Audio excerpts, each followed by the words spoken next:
The three travellers and the Storm.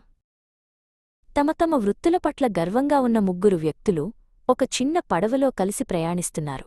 వారిలో పూజారి అగ్నిష్ తన జపమాలతో, చాకలి నిర్మల్ తన బట్టల మూటతో మరియు చెప్పులు కుట్టే మోచి తన పనిముట్ల సంచితో ఉన్నారు. పూజారి అగ్నిష్ తన ఛాతీని ఉబ్బించుకున్నాడు.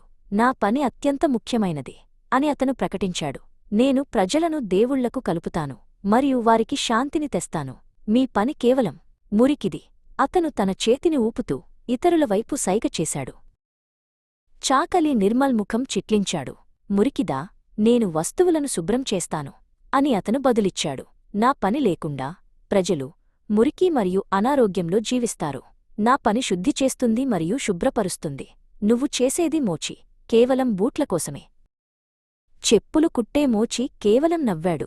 అతను బాగుచేస్తున్న ఒక పాత బూటును పైకి చూపించాడు.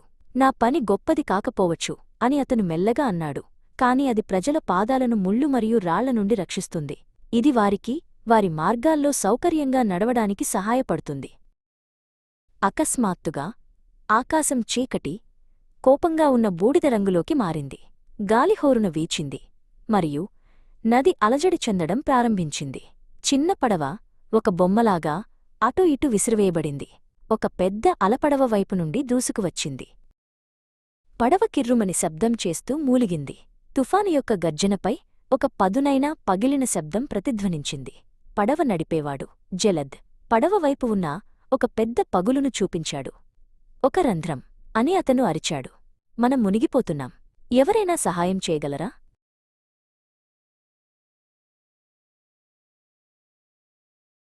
అగ్నిష్ వెంటనే వణుకుతున్న గొంతుతో ప్రార్థనలు చేయడం ప్రారంభించాడు. అతను తన చేతులను కలిపి కళ్ళు మూసుకున్నాడు. కాని నీరు లోపలికి రావడం కొనసాగించింది. అతని ప్రార్థనలు శక్తివంతమైనవి అయినప్పటికీ పడవలోని రంధ్రాన్ని మూయలేకపోయాయి. నిర్మల్ ఒక పెద్ద బట్టల మూటను పట్టుకుని దానిని పగులులోకి కుదించడం ప్రారంభించాడు. నేను నా నైపుణ్యాలను ఉపయోగించి దీనిని ఆపుతాను అని అతను అరిచాడు. కాని నీరు ఆ గుడ్డను పక్కకు నెట్టివేసింది మరియు రంధ్రం అలాగే ఉంది. మోచి ఒక్క మాట కూడా మాట్లాడకుండా తన సంచి నుండి ఒక మందపాటి తోలుముక్కను బయటకు తీశాడు. అతను ఒక చిన్న మేకును ఉపయోగించి దానిని త్వరగా రంధ్రం మీద కొట్టాడు. తోలు గట్టిగా పట్టుకుంది మరియు నీరు లోపలికి రావడం ఆగిపోయింది. తుఫాను గడిచిపోయింది మరియు నది మళ్లీ ప్రశాంతంగా మారింది. అగ్నిష్ మరియు నిర్మల్ మోచిని కొత్త గౌరవంతో చూశారు. నీ పని మమ్మల్ని రక్షించింది అని వారు అన్నారు. వారు ఒక విలువైన పాఠం నేర్చుకున్నారు.